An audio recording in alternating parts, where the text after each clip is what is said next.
नमस्कार, मैं Bharat Suthar learning with BKS पर आपका स्वागत है। तो हमारा टॉपिक चल रहा था राजनीतिक एकीकरण। राजस्थान के एकीकरण के बारे में हम चर्चा कर रहे थे, जिसका पहला भाग हमने देख लिया था।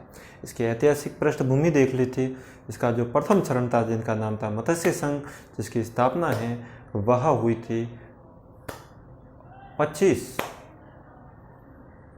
मार्च 1948 के आसपास हुई थी, जिसको हमने देख लिया। आज हम देख लेते हैं इसका जो सेकंड चरण है, इसके बारे में देख लेते हैं।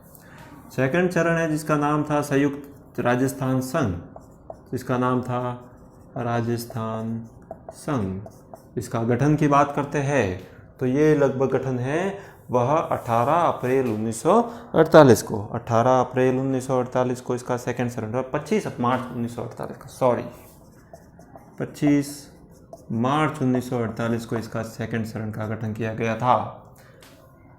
25 मार्च 1948 को है इसके सेकंड चरण का गठन किया गया था, क्योंकि 18 मार्च 1948 को है वह मत्स्य संघ का गठन किया गया था। इसका नाम था राजस्थान संघ। बात करते हैं सबसे पहले इसमें कौन कौन सी रियासतें शामिल हुई थी। जैसा कि हमको ध्यान है कि पहले एकीकरण के अंतर्गत है वो कुल 4 रियासतें शामिल हुई थी और एक ठिकाना शामिल हुआ था, अलवर, भरतपुर, करौली, धौलपुर और निमराना ठिकाना। इसी प्रकार से सेकंड चरण के अंतर्गत है वो कुल 9 रियासतें शामिल हुई। 9 रियासतें शामिल हुई और एक ठिकाना शामिल हुआ था जिनका नाम था कुशलगढ़ ठिकाना, जो कि बांसवाड़ा के अंतर्गत आता है। और इसी प्रकार से है वह लावा ठिकाना जो कि टोंक के अंतर्गत आता है। इस 9 रियासतों के अंतर्गत मुख्य रियासतें है वह बांसवाड़ा, डूंगरपुर, प्रतापगढ़, टोंक, कोटा, बूंदी, शाहपुरा, ये मुख्य रूप से रियासतें थी। 9 रियासतें थी, एक ठिकाना, 2 ठिकाने थे, लावा और निमराना। लावा और कुशलगढ़ ठिकाना इसके अंतर्गत शामिल हुआ था। बात करते हैं कि जब इसकी स्थापना की गई थी तो इसका उद्घाटन किसने किया। बात करते हैं इसके उद्घाटन के बारे में है वह जवाहरलाल नेहरू उस समय भारत के अंतरिम प्रधानमंत्री थे। उन्होंने यहाँ का उद्घाटन किया था। उद्घाटन के बाद में हम देख लेते हैं यहाँ के राज प्रमुख किसे बनाया गया। राज प्रमुख के बारे में देख लेते हैं तो राज प्रमुख है वो कोटा के शासक भीम सिंह जी को यहाँ का राज प्रमुख बनाया गया था। बात आती है राजधानी के बारे में। राजधानी है वो कोटा को है वो राजधानी बनाई गई थी। बात करते हैं उपराज प्रमुख के बारे में तो बूंदी के जो शासक थे उनको उपराज प्रमुख का पद दिया गया था, कनिष्ठ। और इसी प्रकार से है बूंदी, बांसवाड़ा और डूंगरपुर के महाराज को भी कनिष्ठ उपराज प्रमुख का पद दिया गया था।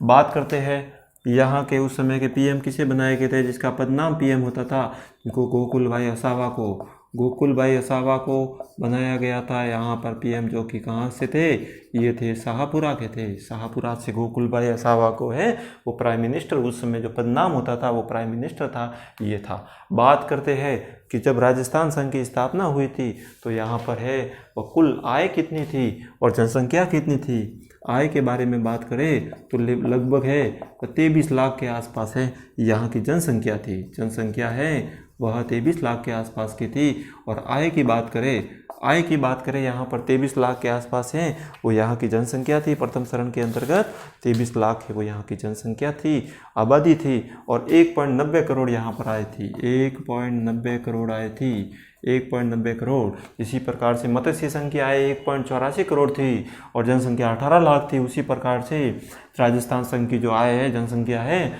वह 23 लाख थी और आय है वो 1.90 करोड़ थी। मत्स्य संघ की जो कुल क्षेत्रफल है वो 12,000 वर्ग किलोमीटर था। इसी प्रकार से इसका जो वर्ग किलोमीटर है वह लगभग था 16,000 वर्ग किलोमीटर। 16,000 वर्ग किलोमीटर है वह यहाँ का कुल क्षेत्रफल था। इस बात का भी आपको ध्यान रखना है। राजस्थान संघ के अंतर्गत हम और कुछ पॉइंटों के बारे में देख लेते हैं। इसके अंतर्गत है कुल 9 रियासतें शामिल थी और 2 ठिकाने थे। इस बात का आपको ध्यान रखना है। मुख्य बातें हैं जिसके अंतर्गत आ गई हैं और हम देखने का इसमें प्रयास करते हैं। इम्पोर्टेंट बात और कुछ हो तो देख लेते हैं। बात करते हैं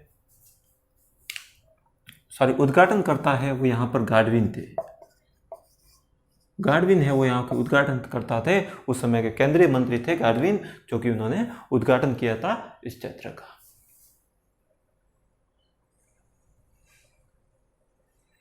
उद्घाटन किया था उद्घाटन किया था राजस्थान संघ का। राजस्थान संघ है, सबसे पहले राजस्थान में जो एकीकरण हुआ था उसमें सबसे पहले राजस्थान शब्द जुड़ा था, वह जुड़ा था 25 मार्च 1948 को सेकंड चरण के अंतर्गत जुड़ा था। राजस्थान का एकीकरण का जो सेकंड चरण था इसके अंतर्गत इसमें मेवाड़ के महाराजा उस समय थे भोपाल सिंह जी को, उनको भी निमंत्रण दिया गया था, लेकिन वहाँ के उस समय के जो प्रधानमंत्री थे रामामूर्ति, इन्होंने इनका विरोध किया था और फिर इसके अंतर्गत शामिल नहीं हुए थे। बात करते हैं हम तीसरे चरण के बारे में। तीसरे चरण का नाम, जिसका नाम आता है संयुक्त राजस्थान, जिसका नाम आता है संयुक्त राजस्थान। संयुक्त राजस्थान जो कि इसकी स्थापना है वो 18 अप्रैल 1948 को हुई थी। 18 अप्रैल 1948 को संयुक्त राजस्थान की स्थापना हुई थी। इसके अंतर्गत है राजस्थान संघ में केवल और केवल राजस्थान संघ में केवल और केवल उदयपुर रियासत शामिल की गई थी, यानी मेवाड़ रियासत को केवल शामिल किया गया था, बाकी इसमें कुछ अलग नहीं हुआ था। उसके उद्घाटनकर्ता के बारे में देख लेते हैं। इनके जो उद्घाटनकर्ता है वह कौन थे? इनके जो उद्घाटनकर्ता है वह आते हैं जवाहरलाल नेहरू। जवाहरलाल नेहरू ने इनके उद्घाटन किया था। इसी प्रकार से है यहाँ के जो राज प्रमुख है वो किसको बनाया गया था? राज प्रमुख है वह उदयपुर के महाराजा है और भोपाल सिंह जी को बनाया गया था राज प्रमुख। उप राज प्रमुख की बात करते हैं तो कोटा के शासक है वह भीम सिंह जी को है, भीम सिंह जी को है उप राज प्रमुख का पद दिया गया था। वरिष्ठ उपराज प्रमुख का पद है वो कोटा के शासक भीम सिंह जी को दिया गया था। इसी प्रकार से कनिष्ठ उपराज प्रमुख का पद है वह बूंदी और डूंगरपुर के महाराजा को दिया गया था। इस बात का आपको याद रखना है। बात करते हैं यहाँ के प्राइम मिनिस्टर के बारे में बात करते हैं। माणिक्यलाल वर्मा, माणिक्यलाल वर्मा को है वह यहाँ का प्रधानमंत्री बनाया गया था, संयुक्त राजस्थान के समय बनाया गया था। इस बात का आपको ध्यान रखना है। जब तीसरा चरण इसके अंदर शामिल हुआ तो कुल जनसंख्या है वो तो 42 लाख हो गई। कुल जनसंख्या है वह तो 42 लाख हो गई और आय है वह 3.16 करोड़ हो गई थी। इस बात का आपको ध्यान रखना है। कुल जनसंख्या है ये थी जनसंख्या, जब उदयपुर को शामिल किया गया था तो जनसंख्या 42 लाख और कुल आय की बात करते हैं तो 3.16 करोड़ है, वह संयुक्त राजस्थान की कुल मिलाकर आय थी। संयुक्त राजस्थान का गठन 18 अप्रैल 1948 को हुआ था। इस बात का आपको याद रखना है, ध्यान रखना है। बात करते हैं इसके अंतर्गत विशेष रूप से लगभग यही पॉइंट है जिसको आपको याद रखना है। तो इस प्रकार से ये संयुक्त राजस्थान के बारे में हो गया। बात करते हैं इस चरण के बारे में। इस चरण में है वो कुल मिलाकर 10 रियासतें होगी। पहले 9 रियासतें तो यहाँ पर थी, यहाँ पर कितनी हो गई? 10 रियासतें हो गई, 10 रियासतें हो गई। अब ये 2 चरण है वो इस प्रकार से महत्वपूर्ण आते हैं, जिसके बारे में है वो लगभग हमने बता दिया है। आगे हम देख देते हैं, ये इसका सेकंड चरण है और ये है थर्ड चरण। बात करते हैं फोर्थ चरण के अंतर्गत, जिसको है वृहद राजस्थान कहा जाता है, जिसका गठन 30 मार्च 1949 को किया गया था, जिस दिन के बाद में 30 मार्च को है वो राजस्थान दिवस के रूप में मनाया जाता है। इसके बारे में हम विस्तार से देखेंगे।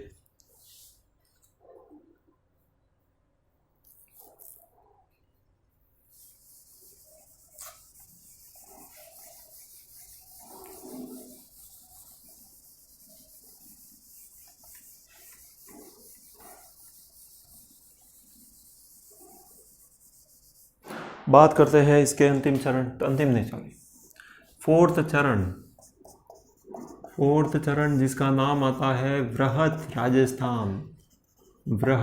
राजस्थान, जिसका गठन है वह किया गया था 30 मार्च 1949 को किया गया था, जिसका गठन। बात करते हैं उद्घाटनकर्ता है यहाँ पर वल्लभ भाई पटेल, उस समय के जो गृह मंत्री थे वो उद्घाटनकर्ता थे। बात करते हैं पीएम तो हीरालाल शास्त्री को है वो यहाँ का प्रधानमंत्री बनाया गया था। केंद्रीय मंत्रिपरिषद की सलाह के आधार पर केंद्र सरकार ने है हीरालाल शास्त्री को है लगभग 7 अप्रैल के आसपास है यहाँ का प्रधानमंत्री बनाया गया था। इसी प्रकार से राज प्रमुख के बारे में बात करते हैं। राज प्रमुख है यहाँ पर आपके मान सिंह जी को है आजीवन राज प्रमुख का पद दिया गया था। मान सिंह जी को है यहाँ पर आजीवन राज प्रमुख का पद दिया गया था। तो उदयपुर के महाराजा भोपाल सिंह जी को है वह उपराज महाराज प्रमुख का पद है वह दिया गया था। महाराज प्रमुख का जो पद है वह उदयपुर के महाराजा है वो गोपाल सिंह जी को है, वह महाराज प्रमुख का पद है वह दिया गया था उदयपुर के महाराजा गोपाल सिंह जी को। बात करते हैं महाराज प्रमुख किसे बनाया गया था। महाराज प्रमुख वह प्रमुख बनाया गया था गोपाल सिंह जी को। गोपाल सिंह जी को जो कि कहाँ के थे, उदयपुर के थे। जब उदयपुर के महाराजा गोपाल सिंह जी ने कहा कि हम इतनी बड़ी रियासत है, हम राज प्रमुख वगैरह छोटा पद ग्रहण नहीं करेंगे, या तो हमें राज प्रमुख बना दो या फिर इससे भी बड़ा पद दे दो। तो यहाँ के जो केंद्र सरकार है उन्होंने ही कि आपको महाराज प्रमुख बनाते हैं, राज प्रमुख से भी बड़ा हो गया, महाराज प्रमुख आपको बनाते हैं, तो महाराज प्रमुख है वो गोपाल सिंह जी बनाए। बात करते हैं राजधानी के बारे में। राजधानी है वो जयपुर रखी गई थी, राजधानी वो जयपुर रखी गई थी। अब इसमें आपको एक बात और ध्यान रखनी है, एक कमेटी आती है जिसका नाम आता है सत्यनारायण कमेटी, जिसके अंतर्गत जिसकी सलाह पर राजधानी को जयपुर बनाया गया, जिसके अंतर्गत है वह राजधानी तो बनाई गई जयपुर, राजधानी जयपुर होगी। बात करते हैं न्याय विभाग यानी हाई कोर्ट वगैरह है, यह होगा जोधपुर होगा। बात करते हैं शिक्षा विभाग, शिक्षा विभाग का जो कार्यालय है वह होगा बीकानेर में होगा, बीकानेर में होगा। बात करते हैं लोक सेवा आयोग यानी आरपीएससी वगैरह है, वह होगा अजमेर होगा। बात करते हैं खान एवं खनन विभाग के बारे में, तो ये उदयपुर होगा। बात करते हैं कृषि विभाग, कृषि विभाग के बारे में देख लेते हैं, तो ये भरतपुर होगा। बात करते हैं वन विभाग, वन विभाग है वह होगा कोटा में है, ये नीचे किया गया था। इसमें आपको एक बात और ध्यान रखनी है कि राजधानी जयपुर, ये इसके अंतर्गत कौन कौन सी रियासतें शामिल हुई, ये पॉइंट तो इसमें रह गया। तो मुख्य रूप से है वह बीकानेर रियासत, इसी प्रकार से है जोधपुर रियासत, इसी प्रकार से है वह जयपुर रियासत, और इसी प्रकार से है जैसलमेर रियासत। ये मुख्य रूप से रियासतें हैं, वो 4 रियासतें इसके अंतर्गत शामिल हुई गई थी। ये राम मनोहर लोहिया, राम मनोहर लोहिया, राम मनोहर लोहिया जो कि राजस्थान आंदोलन समिति के जो अध्यक्ष थे, उनके प्रयासों से फलस्वरूप, उनके प्रयासों के फलस्वरूप बीकानेर, जोधपुर, जयपुर और जैसलमेर को है वह राजस्थान, वृहद राजस्थान, राजस्थान का जो संयुक्त राजस्थान बना था उसमें शामिल किया गया था। राजस्थान आंदोलन से संबंधित जो अध्यक्ष थे राम मनोहर लोहिया के द्वारा है, वह उनके संघर्षों के फलस्वरूप है इन 4 रियासतों को, बड़ी बड़ी रियासतों को है वह संयुक्त राजस्थान के अंतर्गत शामिल किया गया था। अब बात आती है राजधानी को लेकर, राजधानी को लेकर एक और कमेटी बनी थी जो कि पटेल, पुरी पटेल, और जिनका वास्तविक नाम आता है वह आता है, 2-3 सदस्य थे जिनके बारे में भी आपको याद रखना है, और जिनका नाम आता है BR Patel, HC Puri, BR Patel, HC Puri, HC Puri, BR Patel, HC Puri, HC Puri, ये 2 एक सदस्य थे जिन्होंने है वो मांग रखी थी कि जयपुर को है वह राजधानी बनाओ। ये इसके लिए स्पेशल कमेटी बनी थी राजधानी के लिए। बाकी तो सत्यनारायण समिति की सिफारिश पर ये सब विभागों का वगैरह बंटवारा किया गया था, इस बात का भी आपको याद रखना है। उद्घाटनकर्ता के बारे में हो गया। अब हम देख लेते हैं मंत्रिपरिषद। मंत्रिपरिषद के अंतर्गत यहाँ पर किसको शामिल किया गया था। सबसे पहले है वह जोधपुर से है वह एक तो हनुमंत सिंह जी को, उस समय के शासक थे हनुमंत सिंह जी के, उनको फूलचंद बापना को शामिल किया गया था जोधपुर के अंतर्गत है वह, इनको है वो शामिल किया गया था मंत्रिपरिषद के अंतर्गत। जोधपुर से है एक और नाम आता है, जोधपुर से है वह आता है नरहरि कछवा।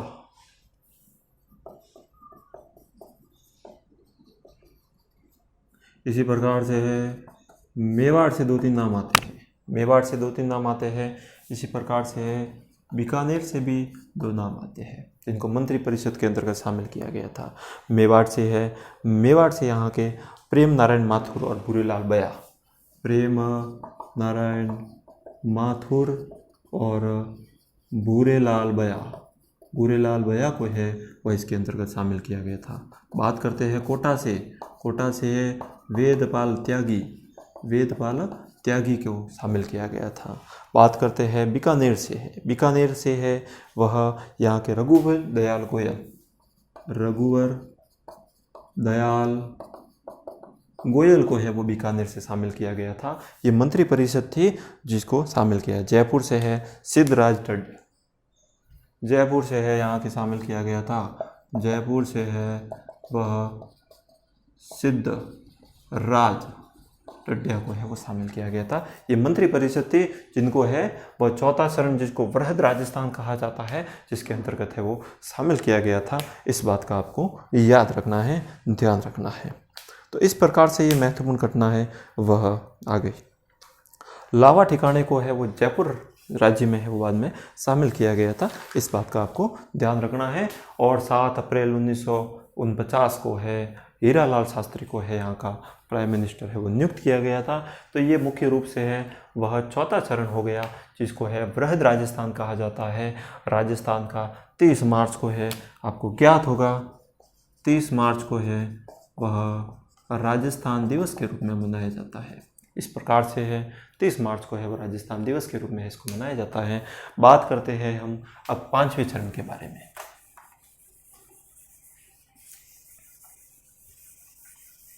5वां चरण जिसमें है वह वृहद राजस्थान के अंतर्गत, इस वृहद राजस्थान के अंतर्गत मत्स्य संघ को शामिल किया गया था।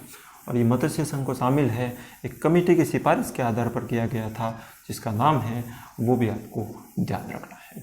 5वां चरण, बात आती है हम 5वें चरण के बारे में देख लेते हैं।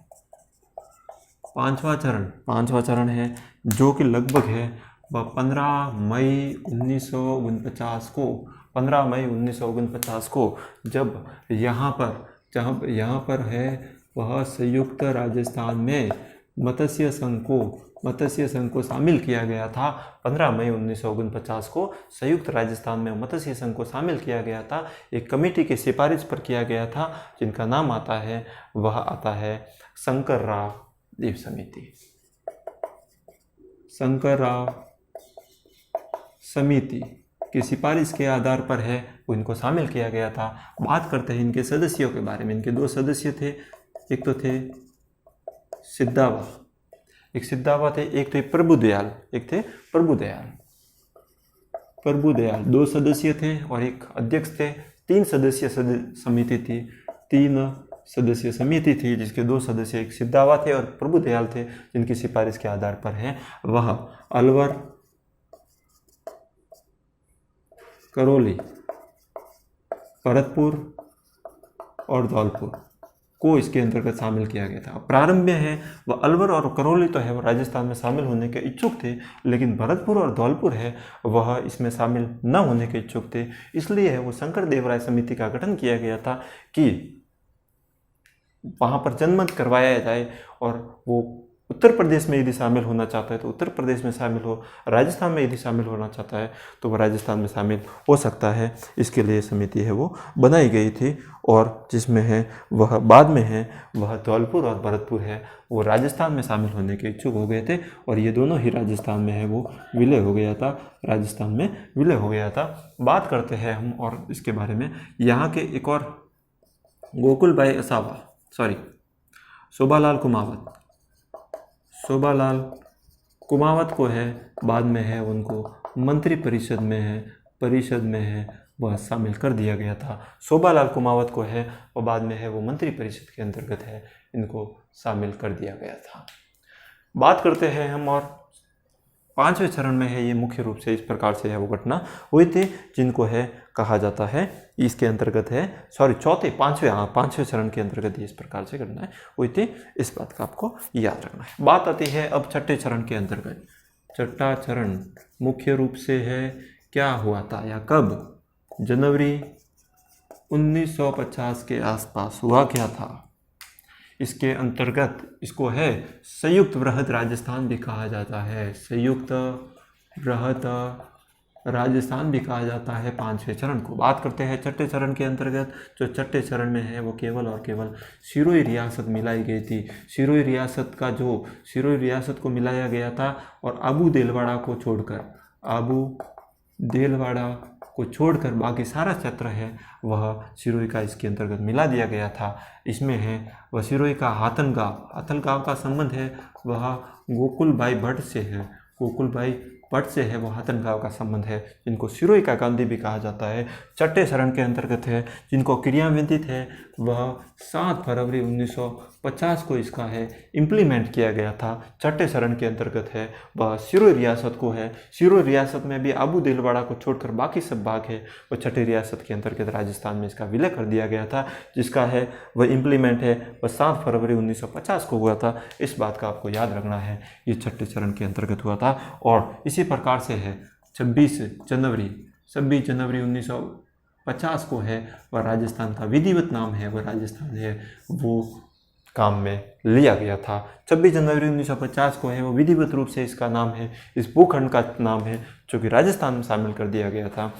अंग्रेजों के समय है जब 3 प्रकार से है वह शासक होते थे। एक श्रेणी के राज्य थे, 20 श्रेणी के भी राज्य थे और एक चीफ कमिश्नरी प्रांत के अंतर्गत आते थे। इस बात का भी आपको याद रखना है। आगे हम देखेंगे इसका 7वां चरण। 7वां चरण से पहले है वह देख लेते हैं अजमेर मेरवाड़ा वाला क्षेत्र।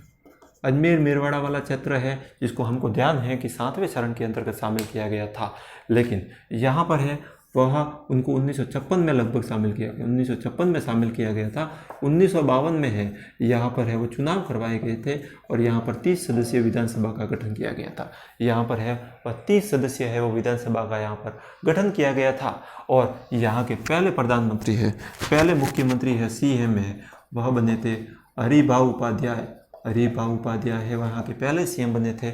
और अजमेर मेरवाड़ा क्षेत्र है जिसमें 1952 में चुनाव हुए थे और 30 सदस्यीय विधानसभा थे। CM पहले थे हरिभाऊ उपाध्याय थे। और अजमेर मेरवाड़ा और टोडगढ़ वाला क्षेत्र है उसको बाद में शामिल किया गया था।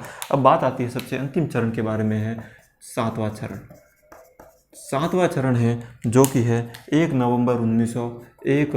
नवंबर 1956 को। इसके अंतर्गत है एक तो अजमेर मेरवाड़ा वाला क्षेत्र है वह मिलाया गया था। इसी प्रकार से सिरोही क्षेत्र का आबू देलवाड़ा वाला क्षेत्र है वह भी मिलाया गया था। इसी प्रकार से है सुनील टप्पा क्षेत्र है जो कि कोटा में मिलाया गया था। और टोडगढ़ वगैरह है इसको भी राजस्थान के अंतर्गत मिला दिया गया था। एक नाम और आता है सिरोही क्षेत्र है जो कि झालावाड़ क्षेत्र के अंतर्गत आता, इसको MP में मिलाया गया था। इस बात का आपको याद रख